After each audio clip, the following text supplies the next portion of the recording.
श्री हरि परमानंदम उपदेष्टारमीश्वरम व्यापकम सर्वलोकानां कारणम तम नमामि। हम सबको जय श्री कृष्ण, जय महादेव। एक बार फिर से आपका हार्दिक स्वागत है इस ज्ञान गंगा में।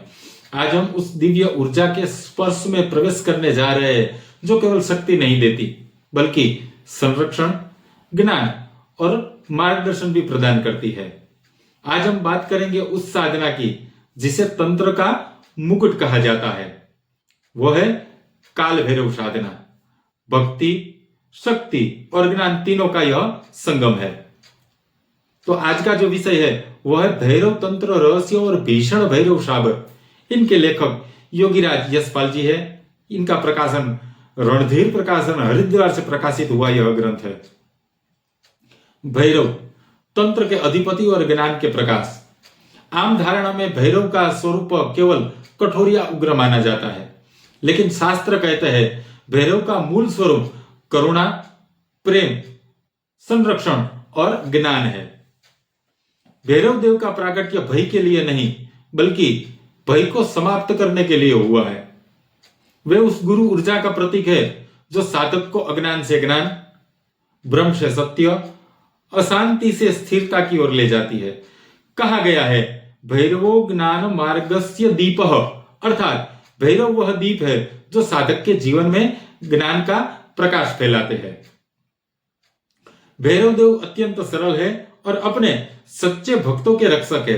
वे संसार में रहते हुए भी संसार से परे है, इसलिए उन्हें वैराग्य का प्रतीक कहा गया है। उनके अनेक रूप है और हर स्वरूप जीवन के किसी न किसी क्षेत्र में सहारा, समाधान और ऊर्जा प्रदान करता है।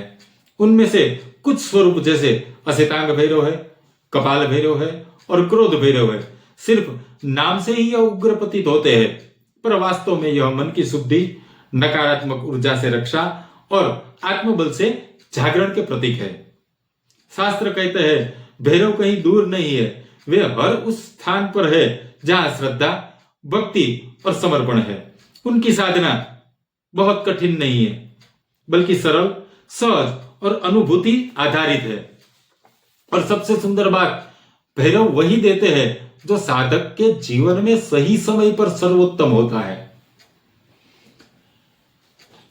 तो उनकी जो विषय सूची है उसमें देखते हैं क्या क्या दिया हुआ है। सबसे पहले आता है काल भैरव की पूजा, अर्थ और महत्व।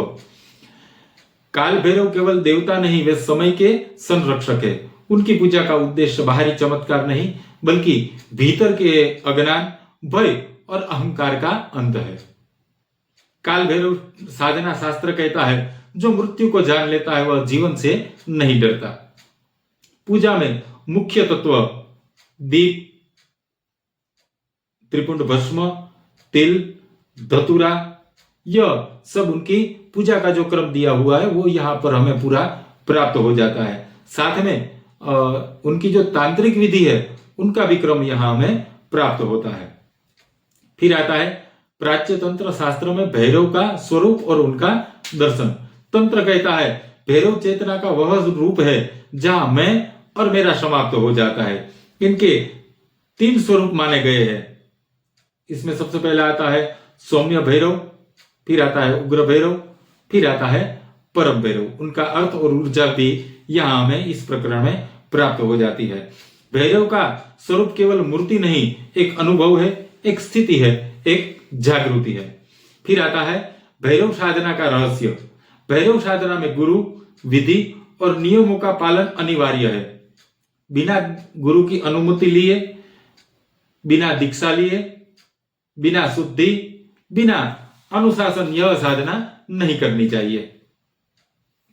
भैरव साधना में मुख्यतः 3 तत्व है, मौन, ध्यान और निस्वार्थ भाव। भैरव साधना का लक्ष्य है भय का अंत और आत्मशक्ति का जागरण। फिर आता है साधना के लिए आवश्यकता है। शास्त्र कहता है भैरव साधना करने से पहले मन को साधो।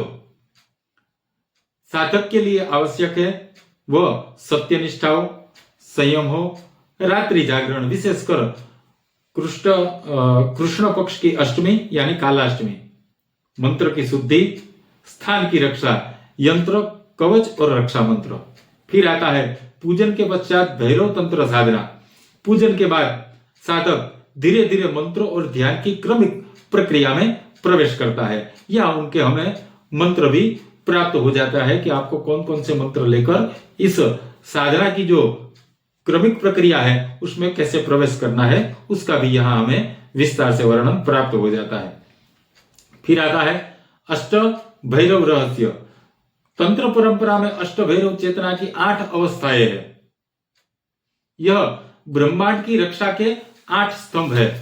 यहाँ जो अष्ट भैरव है उनके नाम, उनके कार्य और उनके तत्व भी यहां हमें विस्तार से प्राप्त हो जाता है। फिर आते हैं विशेष भैरव स्वरूपों की विस्तृत व्याख्या। इसमें जो अष्ट भैरव है उनकी विस्तृत व्याख्या हमें प्राप्त होती है। जैसे कपाल भैरव है तो उनके हाथों में खप्पर है, वह मृत्यु का प्रतीक नहीं है बल्कि जीवन के अस्थायी स्वरूप की स्मृति है।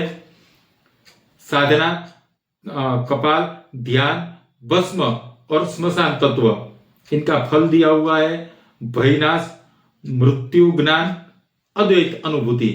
ऐसे ही यहाँ जो अष्ट भैरव की विस्तृत व्याख्या है वो यहाँ हमें प्राप्त हो जाती है। फिर आता है 10 वीर भैरव और 64 भैरव। शास्त्रों में भैरव का स्वरूप अत्यंत व्यापक है, उसमें से कुछ यहाँ लिए गए हैं। उसमें सबसे पहले अष्ट भैरव, फिर आता है 10 वीर भैरव, फिर आता है 64 योद्धा भैरव। कहते हैं भैरव की यह विभाजन व्यवस्था ब्रह्मांड की ऊर्जा संरचना का प्रतीक है। हर भैरव का अपना क्षेत्र है, अपना रंग है, अपना तत्व है और अपना मंत्र है। फिर आता है भैरव मंत्र रहस्य। भैरव मंत्र साधना में सामान्य नियम नहीं चलते। यह मंत्र साधना के मन को भीतर से बदलते हैं। या उनके मंत्र भी हमें विस्तार से प्राप्त हो जाते हैं। फिर आता है भैरवी साधना विवेचन। भैरव बिना भैरवी अधूरी है। जहां ऊर्जा जागती है वहां ध्यान स्थिर होता है। भैरवी साधना शांति, करुणा और जागरण की साधना है। यह शक्ति है जो साधक को भैरव तक ले जाती है। फिर आता है शक्तिपीठ और उनके भैरव। हर शक्तिपीठ में शक्ति के साथ एक भैरव स्थित है। वे उस शक्ति का स्थान के रक्षक, सिद्धिदाता और चेतना के द्वारपाल हैं। कहते हैं शक्तिपीठ में प्रसाद शक्ति देती है पर भैरव की दृष्टि पूर्णता देती है। फिर आता है भैरव तत्व की महिमा। भैरव साधक की रक्षा करते हैं, उन्हें मार्गदर्शन प्रदान करते हैं और ऊर्जा का विस्तार करते हैं। भैरव भक्तों को निर्भय बनाते हैं भीतर और बाहर से। फिर आता है भगवान शिव का पूर्ण रूप काल भैरव। उनकी जो कथा बताई गई है कि जब ब्रह्मा जी को अहंकार हुआ, उनकी जो कथा है वह पूर्ण विस्तार से यहां हमें प्राप्त होती है। फिर आता है महाभैरव का असली स्वरूप। महाभैरव ऊर्जा, शक्ति और समय का परम केंद्र है। उनके 3 स्वरूप होते हैं, सौम्य, रक्षक और ऊर्जामय यानी कि तांत्रिक रूप। फिर आता है भय सेनापति काल भैरव। बटुकराज भैरव काल भैरव का उग्र रूप है। रक्षा, न्याय और दृढ़ता के प्रतीक माने जाते हैं। ये तांत्रिक साधनाओं में इन्हें साधना का द्वारपाल कहा गया है। फिर आता है भैरव साधना की शाखाएं और अष्ट भैरव। यहां हमें अष्ट भैरव के जो नाम है वह विस्तार से प्राप्त होते हैं। उनका जो मंत्र है वो भी यहां हमें विस्तार से प्राप्त हो जाता है। कहते हैं इस प्रकरण में कहते हैं कि हर भैरव साधक के जीवन में एक चरण का मार्गदर्शक होता है। फिर आता है भैरव साधना व ध्यान। भैरव ध्यान का सार है कि देखना बिना डरे, स्वीकारना बिना भागे। भैरव सबसे पहले मन के भीतर को प्रकाशित करते हैं, फिर उसे मुक्त करते हैं। यहाँ भैरव साधना और ध्यान का पूरा विवरण हमें यहाँ इस प्रकरण में प्राप्त हो जाता है। फिर आता है भारत के प्रसिद्ध भैरव मंदिर। उसमें सबसे पहले आता है उज्जैन काल भैरव, फिर आता है वाराणसी भैरवनाथ, फिर आता है काशी के कोतवाल, फिर आता है कांगड़ा भैरव। तिब्बत में महाभैरव देवालय, जहां भैरव की ऊर्जा स्पष्ट रूप से अनुभव की जा सकती है, उनका भी पूरा विवरण हमें यहां प्राप्त हो जाता है। फिर आता है भैरव साधना का लक्ष्य चमत्कार या कोई सिद्धियां नहीं है, बल्कि यह एक जागरण है। जब साधक भैरव को बाहर नहीं भीतर अनुभव कर ले तो भी साधना पूर्ण होती है। देखिए यहां कहते हैं भैरव साधना शक्ति है, पर यह तभी होता है जब साधक पवित्र हो और उनके मन में कोई द्वेष ना हो। भैरव भय नहीं देते, वह भय को मिटाते हैं, और जब वह भय समाप्त हो जाता है वहीं से आत्मा की यात्रा प्रारंभ होती है। यदि यह भैरव तत्व की यात्रा आपको पसंद आई हो तो वीडियो को शेयर करें, अपनी प्रतिक्रिया में लिखें, और यदि आगे भैरव ध्यान या मंत्र इनकी श्रृंखला के और वीडियो चाहिए तो आप कमेंट में ओम भैरवाय नमः जरूर लिखें, क्योंकि यहां हमने जो उनका क्रम लिया है वह बहुत छोटा सा क्रम लिया है, ये बहुत बड़ा क्रम है। तो उनके छोटे से क्रम का हमने दर्शन किया है। आगे भी और कई ग्रंथों के भी दर्शन करेंगे, उनके भी जानकारी लेंगे। तब तक के लिए सबको जय श्री कृष्ण, जय महादेव।